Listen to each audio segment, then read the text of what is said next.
Kanvaz. Is it good? No.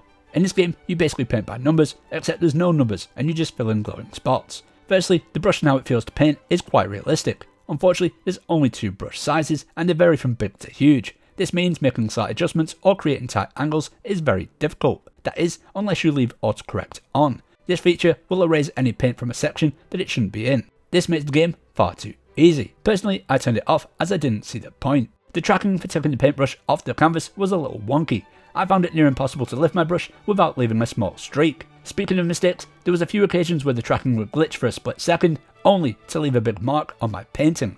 Unfortunately, there's no undo button. Your only option is to paint over it, and if there's lots of different variations of the same colour, it can be nigh impossible to correct. There's not a huge range of paintings, there's 17 real masterpieces from the likes of Monet and Da Vinci. For some reason though, some of them aren't even the real things, but rather variations or inspirations, which is a shame. There's lots of art by unknown artists, but I didn't really enjoy painting these as much.